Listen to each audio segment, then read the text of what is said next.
What it do, Facebook and YouTube, actually YouTube. We're getting started in, I don't know, 20, 30 seconds. Hold tight.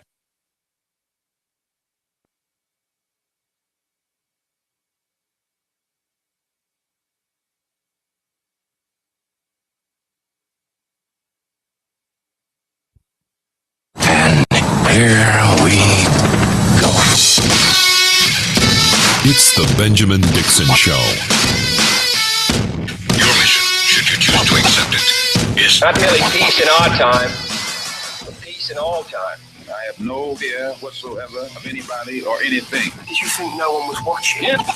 Injustice anywhere is a threat to justice everywhere. your mission. To boldly go where no man has gone before. To reclaim the American dream. To be given the rights of a human being to be afforded equal rights and equal opportunities. By any means necessary. It's the Benjamin Dixon Show. If you're hearing his voice, you're hearing the voice of reason. You've certainly come to the right place. Welcome, ladies and gentlemen, to the Benjamin Dixon Show. I am your host, Benjamin Dixon. It is Friday all over the world, the most beautiful day of the week. Friday, the week is over. Is it 5 o'clock somewhere? Well, I know it's a little too soon to be asking that question, but you've made it this far. And I want to thank you for joining us here at the Benjamin Dixon Show. I really appreciate all the listeners, all the feedback, all the comments, people who come and read the blogs, people who watch the YouTube videos. We couldn't do this without you. And yet, even though we're a small operation, we're actually making a difference. We are actually making moves, quite a few connections and opportunities ahead, some exciting things coming up for the Benjamin Dixon Show. And I have you to thank for it. So I want to appreciate you and thank you and give you a hand, because without you, it would not be possible. That's right. That's right. So it's Friday. It is an exciting Friday as well as a sad Friday. It is there's a lot to celebrate and there's a lot to mourn. This Friday, let me start with the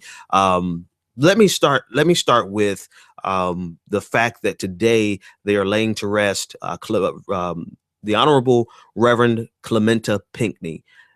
He is the pastor of Emmanuel AME in Charleston, South Carolina, was the pastor there at the church, and he was killed last week along with 8 of his members. And they were killed by a terrorist, a racially driven, hate-filled terrorist. And today at 1 o'clock, or I believe 1:45, President Obama is going to deliver the eulogy for Clementa Pinckney, and they've been laying to rest different members of the of that group that were killed all throughout the week. So it is a sad Friday in that regard, and our hearts and our minds and prayers and thoughts and everything, all of the deepest condolences that we have that we could offer, we are sending towards the family. I saw a picture of Reverend Clementa's wife and 2 children, and let me tell you, one of my greatest fears in life. Let's be real, all of us struggle with some type of fear. Nobody goes through life without fear. I only have one really looming fear, and that is not to be able to raise my kids. And the fact that I don't want to use the wrong expletive. The fact that this bastard took Clementa Pinckney from his children is unfathomable to me. And because of that, it's a very sad day. No one should have to live and endure through this. But it has happened, and the nation has recoiled in horror. I think this guy, his actions, to a certain extent, his actions have backfired. He wanted to start a race war. It's not going to start a race war. In fact, what it's done is might honestly be one of the last real battles in the Civil War, in that we are now bringing down the Confederate flag across the nation. I think that is I think that's just a small token of what should actually happen.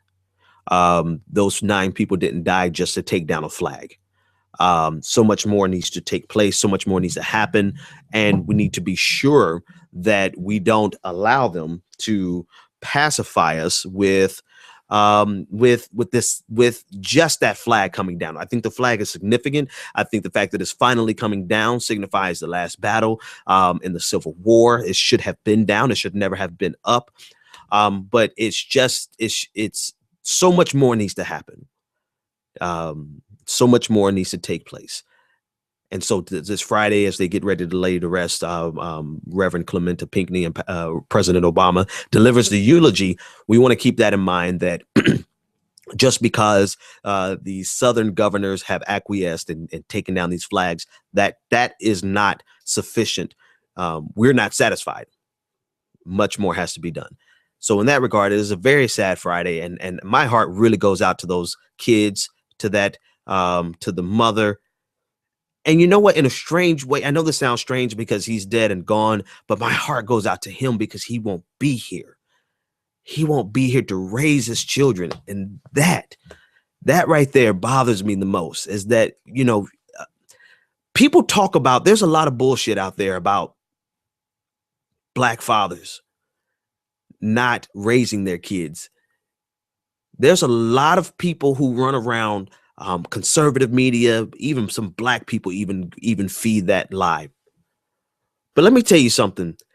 There is a reason that research shows that Black men are the most active in their children's lives compared to other races. Nobody wants to say that statistic, but according to the CDC and most recent census data, that is the case.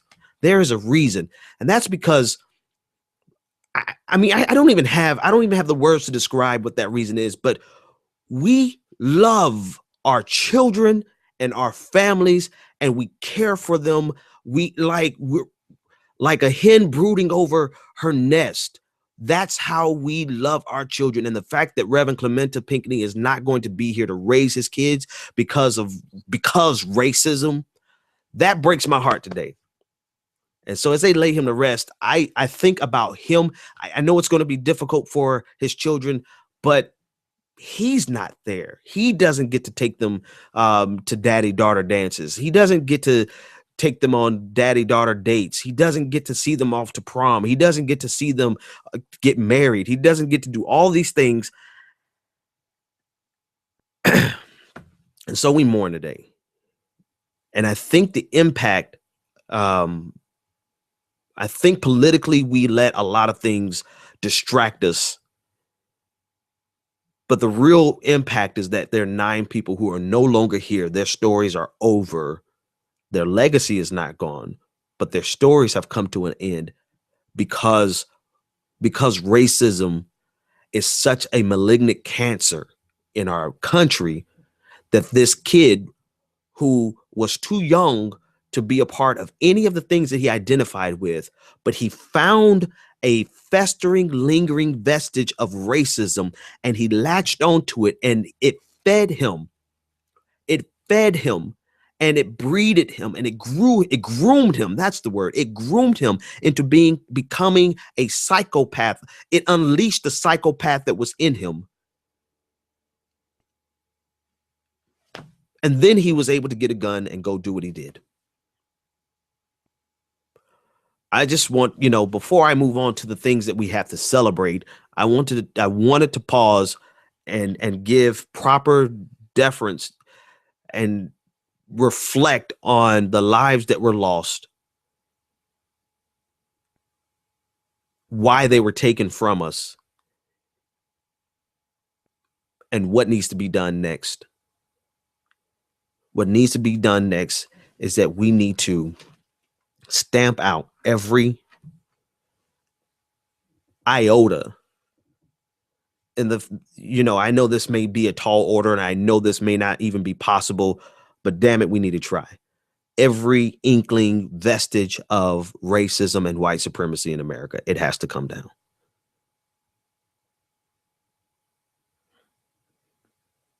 I hate that I started right there. I hate that I started right there because now I can get off of it because it breaks my heart. I have to move on, and I don't want you to think I'm moving on out of callousness or I just have to move on because that thing breaks my heart, man. Because what we want more than anything else is Black fathers and fathers in general. I think fathers in general, but I can speak as a Black father that, man, what we want. We love our kids. We love our families.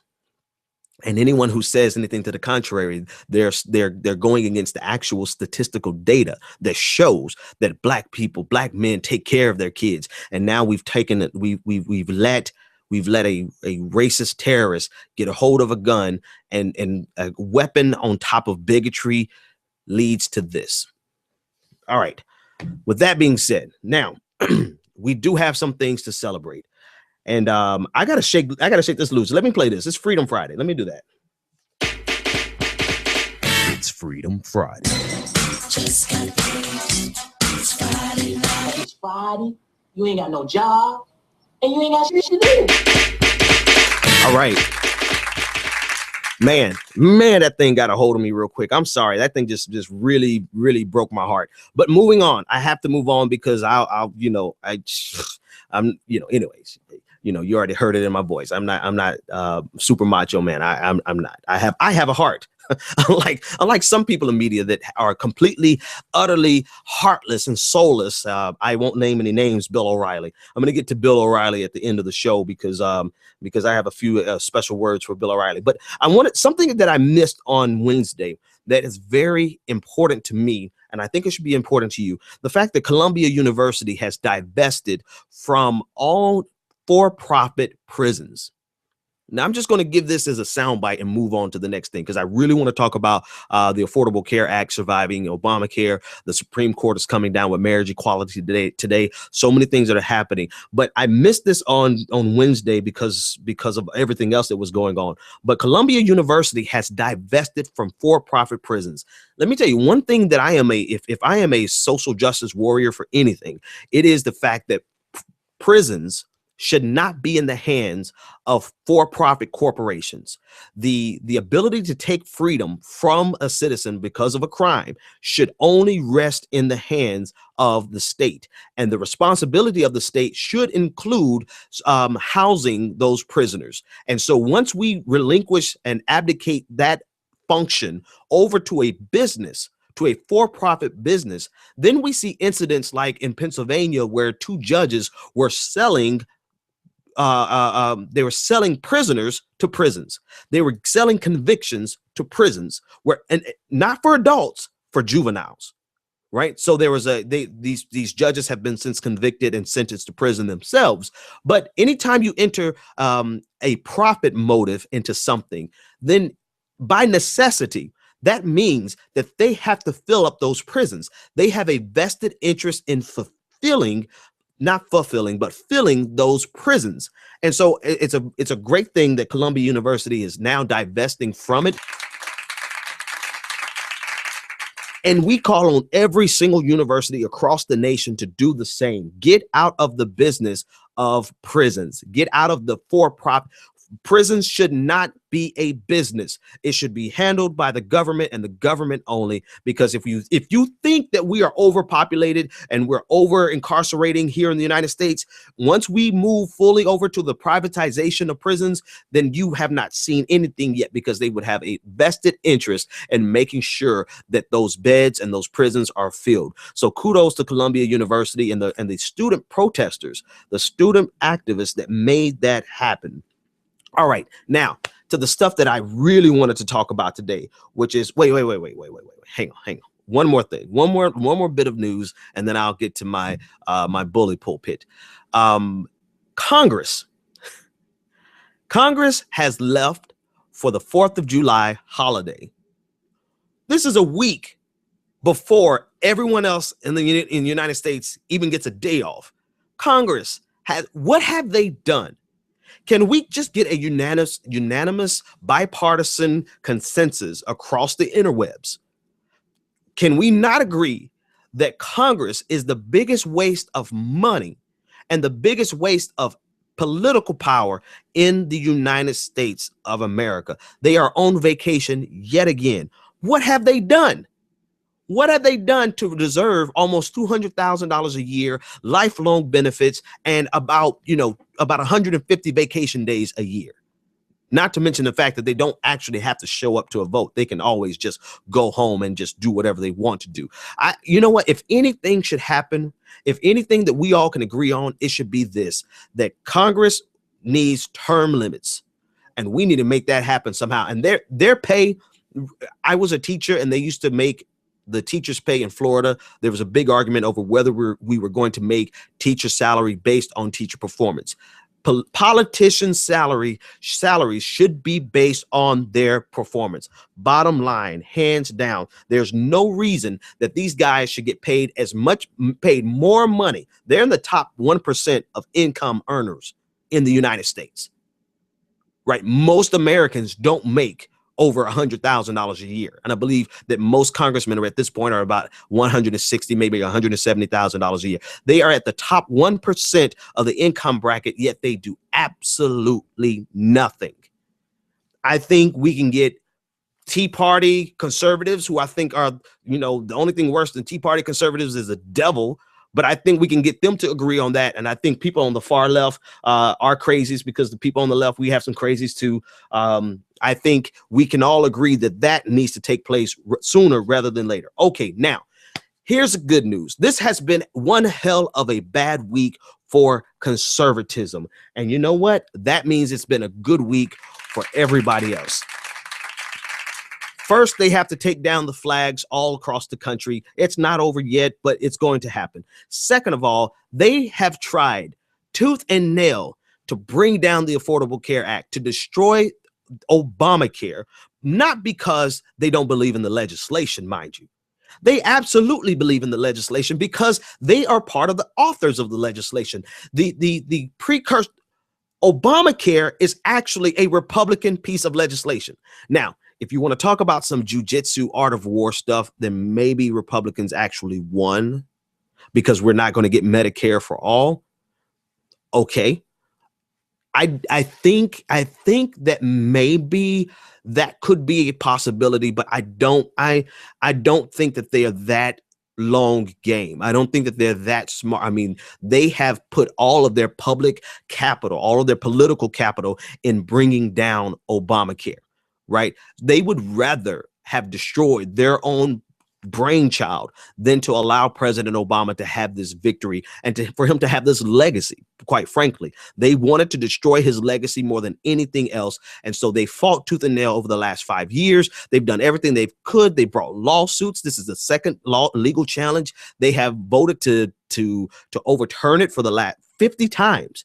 50 times they have voted to overturn Obamacare, and they have failed every single time. Now, here's the beautiful thing about it. Their appointee, Chief Justice John Roberts, he was the one who was the nail in the coffin. I mean, we had a 5-4 before him, and then it ended up being 6-3. And so he actually, he did his job as the Chief Justice. He did not play politics. He looked at it objectively and based on the law, and realized that the responsibility of the court was not to destroy the intent of Congress. That's the thing about it, was the intent of Congress and the Affordable Care Act was to improve on our healthcare system. And so Chief Justice Roberts looked at it and said, our job as justices, our job is not to destroy the intent of Congress, but to fulfill the intent of Congress. And that's why he upheld it. And I think that's a wonderful thing. And here's the thing. The political spin of this is actually going to help Republicans. And let me tell you why. If Republicans had to defend millions of people losing health care, millions of kids no longer being able to be on their parents' health care until they were 26. Millions of people who have pre-existing conditions no longer being able to get coverage. If they had to defend that in 2016, they would have lost hands down. They would have lost their majority in Congress. They would have lost the White House. They would have lost everything. And that is why this is almost a gift to everybody wins. Everybody wins. Coverage is maintained. Subsidies are maintained. The absurdity of this is And where's my clock? I think I've already run over time. All right. All right. Let me give you the absurdities of this, and then I have to run to a break because I'm already past the first 15 minutes. 5 minutes past the first 15 minutes. The absurdity is this: that the entire lawsuit that reached the Supreme Court was whether or not 4 individuals wanted to receive a subsidy from the government. They needed a subsidy. They could not afford health care, and they were receiving a subsidy, but they did not want the subsidy because they did not want Obamacare. They did not want the federal government hands in their Medicaid. You know, that cognitive dissonance that is a complete oxymoron, right? That's what they wanted. And so they were objecting to getting assistance when they actually need it. That is some dedication.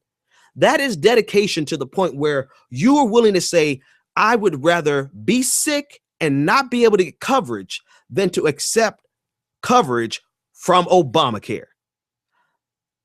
I would rather not be able to go see my doctor than to get anything from Obamacare. That is a level of hatred and dedication that I don't think we see on the left. I think that is quite maybe I can find some people so crazy on the left that they would not have taken a subsidy from George W. Bush. Maybe. All right, I'll concede that. But these people were faithful even to the point where they would be rather died. There was an estimate of 10,000 people who would have died every year because they would not have had coverage. That's some dedication, and that's completely absurd. All right, folks, that's segment 1. I'm already over time. YouTube, thank you for hanging out with me. Everyone who's listening online on radio, thank you for listening. This is the Benjamin Dixon Show. If you want to join the conversation, call in 857-600-0518. This is Friday on the Benjamin Dixon Show. We'll be back after this.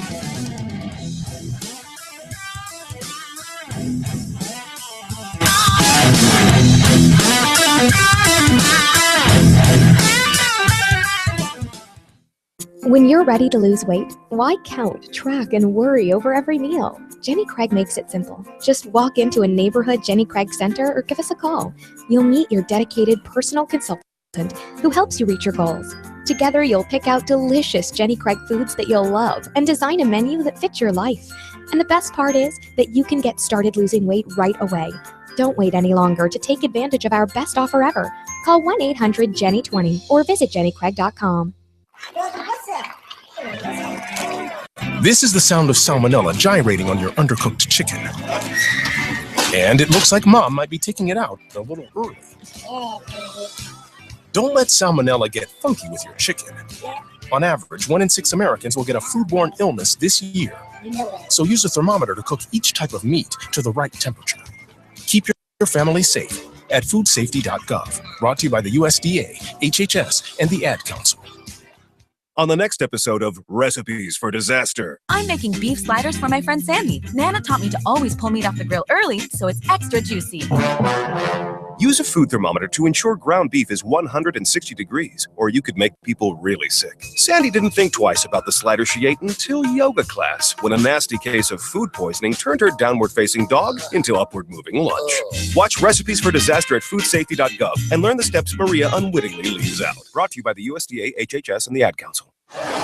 When I grow up, I want to be a new pair of blue jeans. When I grow up, I want to be a kid's first computer. I want to be a bike that races around the country. I want to be a bench on a forest trail. When I grow up, I don't want to be a piece of garbage. And if you recycle me, I won't be. Give your garbage another life. Recycle. Learn how at iwanttoberecycled.org. Brought to you by Keep America Beautiful and the Ad Council. Welcome back to the Benjamin Dixon Show. If you're hearing his voice, you're hearing the voice of reason. Welcome back. Man. So I got an article across my desk. Let me get this alarm. I have this alarm that just won't go away. I keep hitting the wrong button. Anyway, I had an article come across my desk identifying several pastors who have decided that if gay marriage passes, they are going to protest through burning themselves alive, self-immolation. I think I pronounced it right. If I didn't, you know what I mean. They're going to burn themselves alive. They are so opposed to gay marriage that they are threatening, because I don't think that they're going to do it.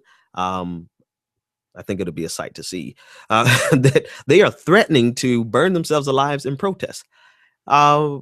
And today is the day, right? Today is the day the Supreme Court is going to pass down their decision. All signals point. I don't want to be presumptuous because they could go the opposite direction, right?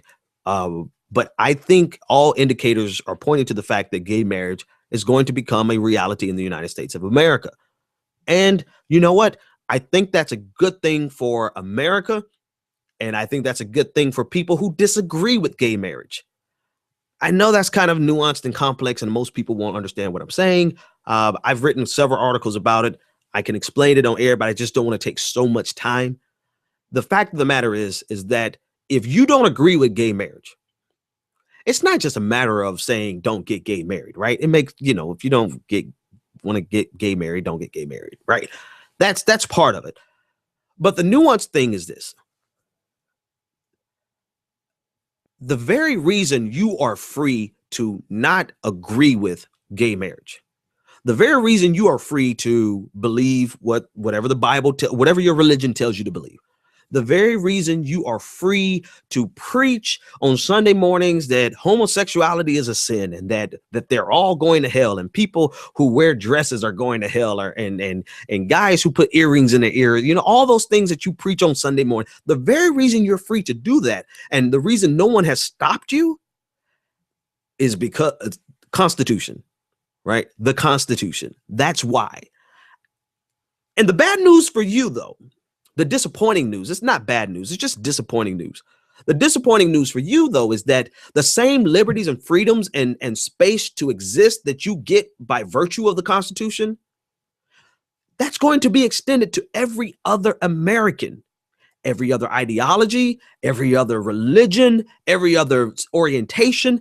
Everyone is going to be free to live their lives exactly the way they see fit, so long as how we're living is not intruding on the rights of someone else, so long as my religion is not hurting somebody, so long as my sexual orientation is not hurting somebody, right? As long as I'm not taking the liberty and life and freedom of someone else, I'm perfectly free to do whatever the hell I want to do. I'm free to be a Christian. I'm free to be an atheist. I'm free to be straight. I'm free to be gay. That is good news to everybody. And the fact that for so long we've allowed America to be based on Christian values, not by virtue of law, but by virtue of custom, that was an imposition on everyone who did not want to live like that. It was convenient for people like me who grew up Christian, and so it didn't bother me that America was ostensibly a Christian nation, even though it wasn't supposed to be, based on the Constitution. It was convenient for me. And so I understand that you feel like America is attacking. No, hang on. Let me take that back. I don't understand that Christian persecution complex. But I do understand how when someone removes a privilege from you, you feel like you're under attack, right? I do understand that now that everyone is not saying God bless America, or everyone's not saying, whatever religious connotation that you like to hear, because people aren't saying that does not mean that Christianity is under attack. That simply means that the force is coming into balance. Right. The force is coming into balance. It was so swayed in the other direction that Christianity was, even though it wasn't on the books, it was like everyone had to live according to our morals code, even though they didn't want to. And that is not constitutional. That is not even biblical, but I'll leave that for my Sunday show, which I don't do, but maybe I should. That's not constitutional. No one should have to have their rights be predicated on the religious beliefs of someone else. That's number one. All right. So the other reason it's a good thing is because it really is making us have a conversation that we absolutely need to have, is what role does the government actually play in marriage? And what this decision is going to really mean is that the government is going to grant rights to whoever wants to get into a consensual legal marriage. Period. The government has never been able to dictate to religious people what their marriage can be defined as. And that's an entire red herring. People are going around saying, oh, the government is redefining marriage. No. First of all, there has been we've been in bed with the government too long. Preachers have been executing licenses on the behalf of the government, and I would say almost for too long. It is convenient. It is convenient that you can go to your religious institution and get married and have the license taken care of at the same place, right? But when the rubber meets the road, there's a lot of things that churches are in bed with the government over that they really should not be in the bed over, to the detriment of the government, to the detriment of religious institutions, and to the detriment of people who just don't want to live their lives based on your moral code. And I think the decision that's coming down from the Supreme Court is really going to move us to the next step in that. The next step is simply this.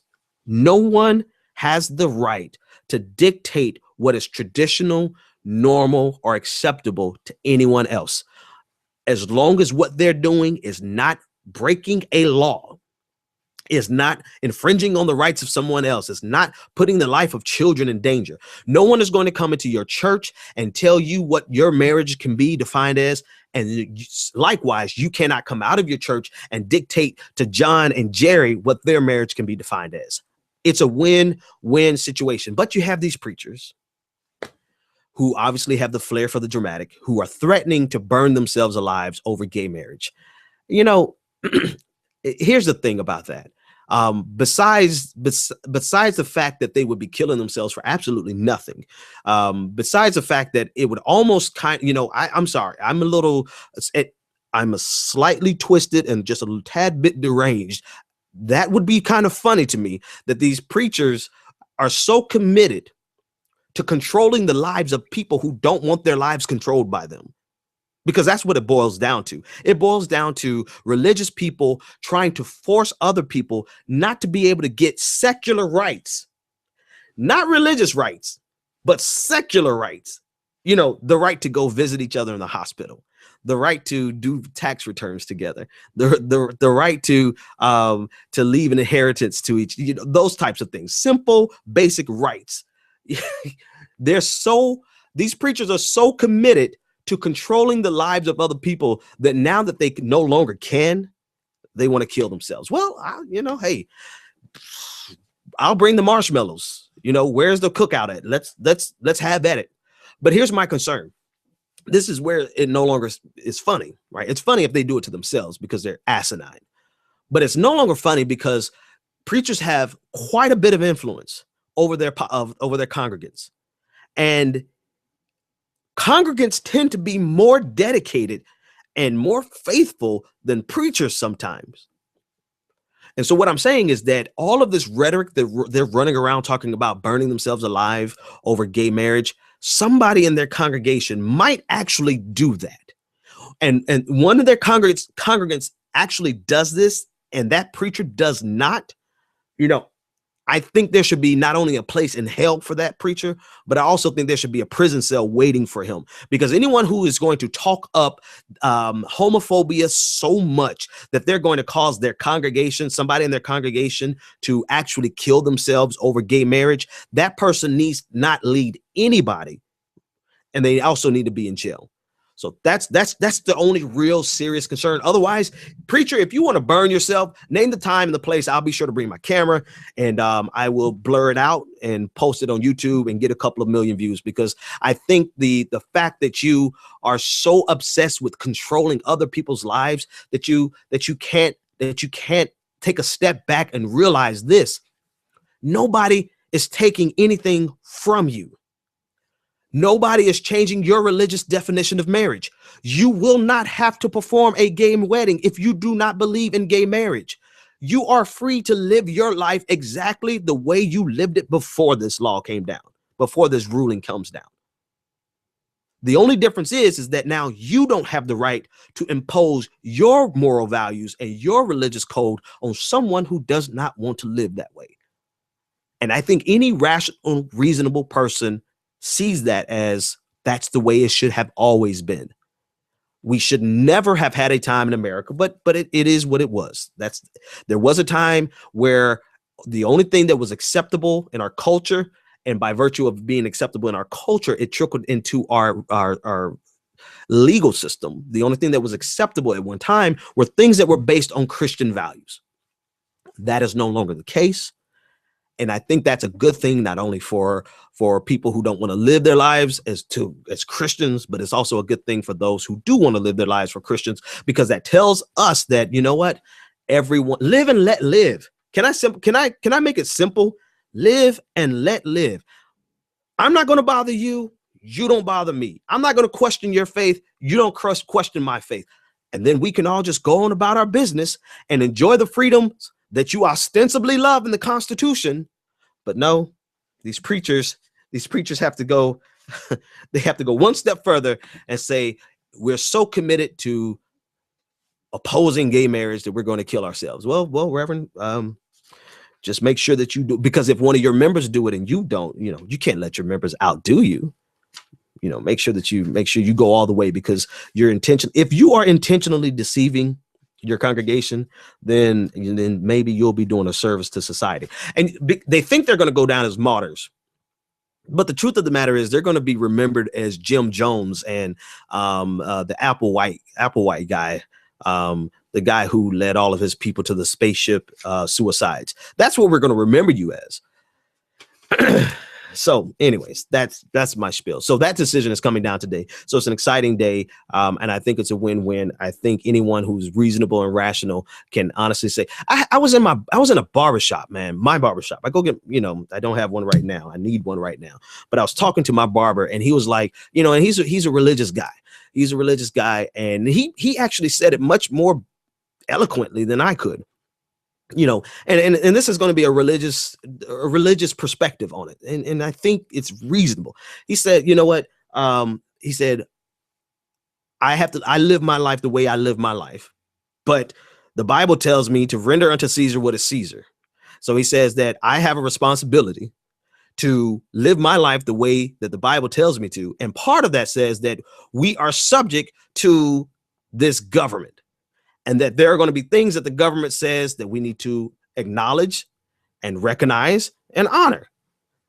And if it simply says that we need to get out of the way of people who want to have a gay marriage and same-sex couples, then that is one of our duties. It is one of our duties to say, okay, this is what the government says is law. And so we have to abide by that law. Very simple concept, but apparently it's too complex and nuanced for these preachers. And I think they just want attention. I think they just wanted clicks, and maybe I just gave them what they wanted. Who knows? But that's what's going on. Okay, so Bill O'Reilly, being Bill O'Reilly, and I'm going to deal with him when I come back after the next break. But Bill O'Reilly wants a war. He said that he's going. Oh, yes. I'm sorry. I was reading a message from my producer. He said that he wants a war. Quite all right. That's fine. When I come back, I'm going to go to war with Bill O'Reilly, because to me, he is one of the greatest threats to the Constitution, to freedom, and to the American way. We'll be back after this. You're tuned in to the Benjamin Dixon Show.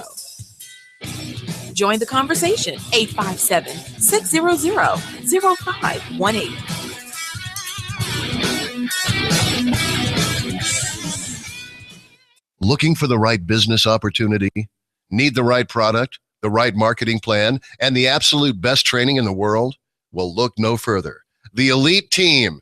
Every leader in time excels. They believe the key ingredients in becoming successful in life and in business are just a keystroke away. Go to www.eliteteamsite.com. That's www.eliteteamsite.com. The Elite Team has a system in place that will move you closer to achieving your goals and dreams. Visit www.eliteteamsite.com or TonyFlemingEnterprises.com today. College is important, but it can also be expensive. College Planning Services is a group of educators, administrators, counselors, and other licensed professionals that work together to provide the necessary services, networks, and information to reach students that are serious about getting a college education. College Planning Services partners with financial institutions, corporate sponsors, and other major players in the global market to strategize in building a pool of information regarding financial aid, scholarships, and funding information to assist students in preparing to access the essential resources to build upon their path to an educational future. Learn more at collegeplanningtoday.com and let us help you start your college career.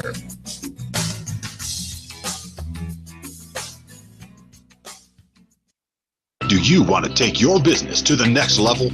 Ultimate Business Solutions provides the support you need to increase your customer base and sell more products and services online. Specializing in graphic arts, web development, and internet marketing, Ultimate Business Solutions creates the face of your business. If you're looking for a custom logo, dynamic website, or popping marketing material, call Ultimate Business Solutions today at 404-704-2197 or visit www.ultimatebizsolutions.com. Ultimate Business Solutions. Let us create your future. Do you have tax issues, owe back taxes, or need tax relief? Contact L&B Tax Service today. L&B offers you over 15 years of expertise and first-class tax service for individuals, professionals, and business owners. With nationwide service, you can easily find a location near you. Contact one of our tax professionals through our website, lbtaxservice.com. That's www.lbtaxservice.com. L&B Tax Service Incorporated. Tax professionals that you can trust. You've tuned in to the Benjamin Dixon Show. All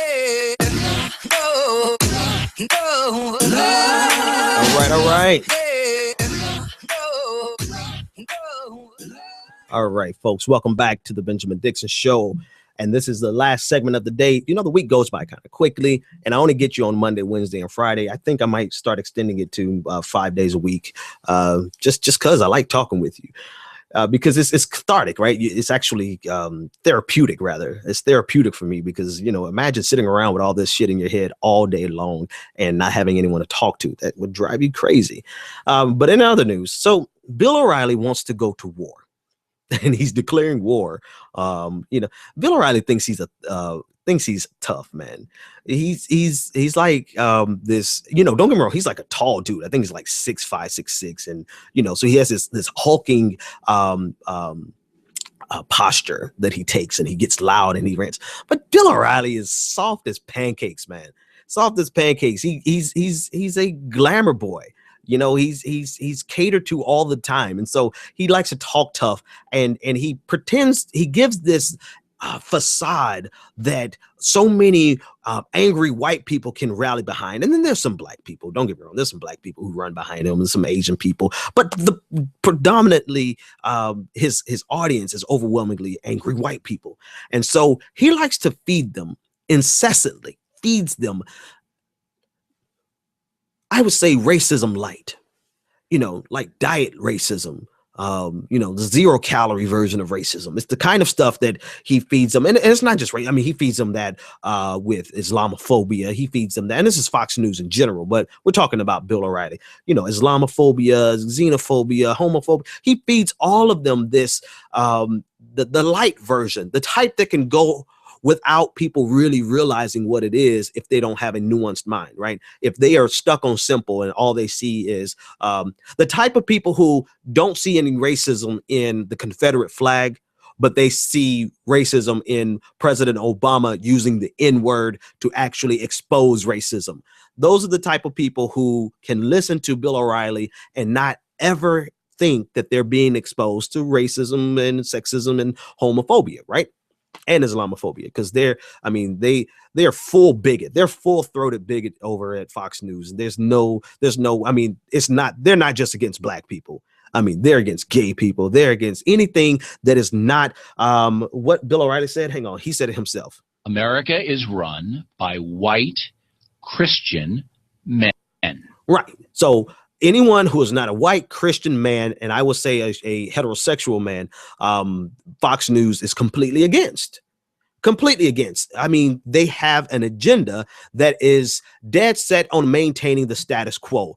And you know, personally, a lot of people don't agree with me on this, but I'm going to pound these drums until people realize that I'm telling the truth and that I've been right all along. Racism and white supremacy are merely tools. They're merely tools, means to an end.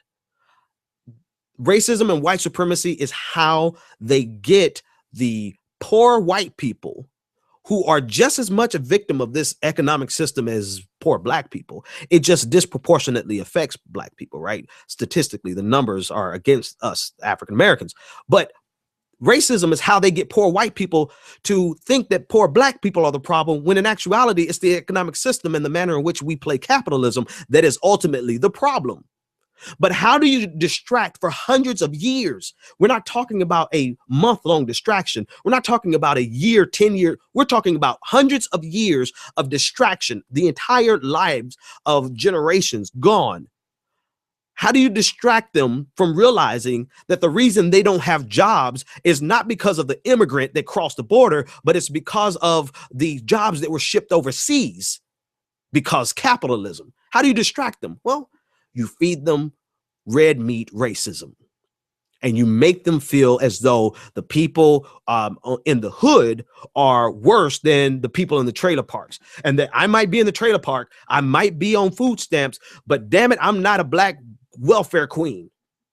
I might have 5 children, you know, from 4 different baby daddies, but you know what? I'm not as bad as that black girl who has 5 children from 4 different baby daddies. That's exactly how you keep them distracted for generations from realizing that the very people who are hurting them are the same people who are making them angry day in and day out. And Fox News is the ultimate propaganda machine. I mean, if you have ever watched Red 1984, first of all, or if you've watched V for Vendetta, you cannot tell me that a person like Lou Dobbs does not remind you of the propagandist that was on the state-run media. You can't tell me that. They're one and the same. Bill O'Reilly, I mean, they are the handmaidens of the status quo. The people who need to maintain political and economic power, and they could not maintain it if poor white people, poor, angry white people in the South, predominantly in the South, there's some in the North, right? But I mean, you look at Mississippi, look at the Delta, look at Owsley, Kentucky, look at Alabama, the people who are the most impoverished, the people who need these safety nets the most. How do you get them to vote against their best interest? Well, get them to blame black people, get them to blame immigrants, get them to blame gay marriage. You know, America's going to hell because of gay marriage. Get them to blame radical feminists, get them to blame anybody who is not a threat to the, America is run by white Christian men. Get them to blame anyone who is a threat to that power structure. And so long as you can get them to do that, then they will never pay attention to that power structure is the problem. And that is where Bill O'Reilly comes in. Bill O'Reilly is merely a hired gun. Bill O'Reilly is the do boy. He is the token do boy of people who are rich enough to pay him to live his opulent lifestyle. He will run out and say anything and everything to make sure that his masters are taken care of and protected. Bill O'Reilly is can I say this without being sexist? I just have to say it. I better not say it. He's a money whore. That's all he is. He is a talent for hire, a person who can give propaganda in a way that it comes off as news, that it comes off as authoritative, it comes off as legitimate. But he is just a talented guy who is prostituting his gift for money, and he is doing it to the beckoning call of the people above him. That's it. That's all Bill O'Reilly is. He will be replaced. There's another conservative whore in training. I'm not talking about women. I'm talking about people who sell themselves for probably against. I don't even think Bill O'Reilly believes half of the stuff he says. because half the stuff he says is so absurd, along with Sean Hannity. It's so absurd. I guarantee you some nights when they leave Fox News, they have to laugh to themselves because they say, I can't believe I just said the dumb shit that I just said. That is what you're dealing with. But it plays to a base. It plays to a base that wants to hear it. It plays to the lowest denominator. And now they get to run around and say racist things without under the impression that they're not racist. And I have an example here, and I'm going to put it on the screen for YouTube. This happened yesterday, and I was just minding my business on Facebook, and I tend to not, I try not to engage too much because I'm a troll, and it's just best for me to stay out of the comments. I need to do more productive things, right? But I couldn't help but notice, and I'm trying to get the screen share going over here on YouTube. Couldn't help but notice when I passed by a friend's page, this conversation, and it was a perfect example of people who are racist and sexist and homophobic, and they don't even realize it, right? So it was a guy named Jesse, and so he was talking to a friend of mine, right? It's a white Southern guy, friend of mine. And so I blurred out the names and images and everything else. So it is my producer. Producer, you get on board before it's blurred out. Anyway, I missed one. Hang on, let me stop that. I did miss one.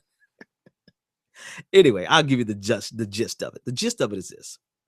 And actually I can do it like this. So anyway, he said he was talking about the flag, the Confederate flag coming down, and then the whether or not the gay flag, I don't know where this came from, the gay flag is offensive. But watch this. He says nobody is trying to ban that, right? He said that it's time to take a stand against all those people who yell racism. All the people who yell racism and inequality at every turn. I nor do any other American old black people ish. Grow the F up and be a productive part of society and start with parenting. So I'm just minding my business, right? And I go past this, and he starts that entire conversation off with this phrase. His phrase is that people yell racism and inequality at every turn. And then he proceeds to say some of the most racist things, most racist stereotypes imaginable. But he doesn't believe he's a racist, right? So here he is having this conversation about a racist conversation in the context of complaining about people who complain about racism. This is absolutely what Fox News does all day. This is precisely what Bill O'Reilly does. Yesterday, when he declared war on all of us who dare to complain about racism, he started off with declaring war, but then he proceeds to say the most racist generalizations that demonize the black community. And so did this guy. So he says that America doesn't owe black people anything, and that we need to grow the F up and be productive and start with good parenting. Those are sweeping generalizations that are based on stereotypes. My friend, that is the archetype definition of racism. Bill O'Reilly is the archetype definition. What he does is the archetype definition of racism. When you make sweeping generalizations about a group of people and you base it on stereotypes and you promote it as truth, that is the worst type of racism. That is textbook. Look up Webster's definition, and in there it's going to be something about generalizing about another race.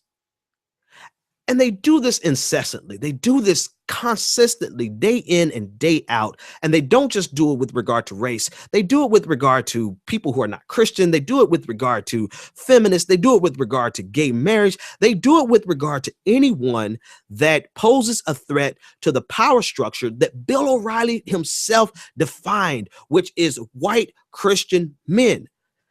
And then he says later on that America is not a white supremacist nation. Well, Bill O'Reilly, if you defined the power structure of America as being controlled by white Christian men, not only is America then, based on your definition, not only is America racist, but America is misogynist, and America is what's the word for? I mean, because it's not just Islamophobia. It's not just fear of atheists. It's just fear of anyone who's not Christian. So no, you're not just racist. You're more than that, based on your own definition. But you stir up, you spin it, and make people think that racism isn't racism. Racism is saying the N-word. Racism and sexism and homophobia, it's not really that. The only people that have problems in America are Christians. Christians are the only people under attack. White Christian men are the only people. He actually said this, that the only people under attack, it's open season on white men.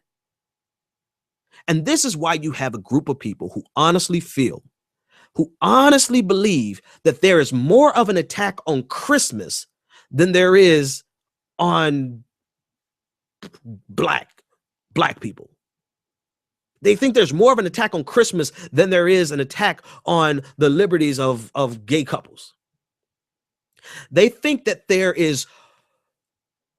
it's more difficult, and I'm laughing actually even saying this, they think it's more difficult to be born a white man, a white straight Christian man in America, than it is to be born a gay black woman in America, and every other intersection. They have created an entire group of people who run through the world thinking that they are the victim when they are actually doing the victimizing. They feel like they are the victims of racism when they are actually the racist.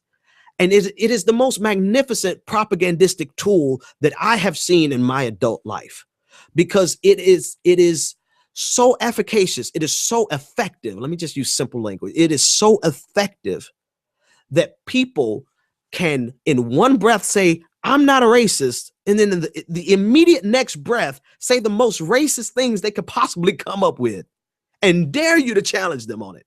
They think that they are victims when they are actually doing the victimizing. They think that they are being persecuted when they are doing the persecution. It is this cognitive dissonance and that phrase is just too much credit. I think it's just, in my mind, if you're able to hold contradicting ideas in your head and find a resolution, that's cognitive dissonance to me, and that's a beautiful thing. So I can't even give them that much credit. I think it's just hypocrisy. I think it's blind, bigoted hypocrisy, where they are allowing themselves to feel like, oh my God, I can no longer discriminate against gays. I'm being persecuted. Oh my God, I can no longer wave the Confederate flag. They are being so racist against me. This type of twisted upside down world that we live in. But the good news is this. The good news is that they're losing. And if Bill O'Reilly wants a war, then he should be careful because of stupid people like me who actually want to go one step further than attacking the racism in America. I want to attack the people in power who are using racism as a tool, the people who are using homophobia as a tool, the people who are using sexism as a tool to maintain their power structure, to maintain the status quo, the political and economic status quo that keeps them untouched in their ivory towers of white supremacy. They are untouched in their private groups of just control and manipulation. They're completely and entirely untouched because of people like Bill O'Reilly, who stand on the front line and feed all of their mindless zombie trolls. They feed them this in order to keep them from ever realizing who the real threat is to them. The real threat to poor white people in America, it's not gay marriage. It's not black people. It's not immigrants. The real threat is the economic system that is keeping them in poverty, just like it's keeping poor black people in poverty, just like it's keeping poor immigrants in poverty, just like it's exploiting all around the world. It's exploiting and extracting wealth. That is the real threat to them. But so long as they are angry with minorities, they will never realize the truth. So Bill O'Reilly wants a war. All right. I think he has a platform big enough, but I don't think that he has the backbone strong enough to actually wage a war when we start exposing his audience to the truth. And the truth is that Bill O'Reilly has been manipulating them along with Fox News for so long that they cannot tell up from down. All right, folks, you have a great one. Have a good weekend. Make the best of it because Monday's right around the corner. And I'll see you back on Monday. And until that moment comes, when we, the Americans, are able to accept the fact that on that continent we are trying to forge a new identity for which we need each other, that I am not a ward of America. I am one of the people who built the country. Until this moment. And we are brothers. It's not a question of Jews or Christians or Muslims. We're all in the same boat. We need each other. Love is a condition so powerful. It may be that which holds the stars in the firmament. Until this moment. Love. Until this moment. Love. Until this moment. I come to you today to say that we can build a newer and better nation. I say we can do so, that we must do so, and that we will do so. You've tuned in to The Benjamin Dixon Show. Visit us online at www.thebenjamindixonshow.com.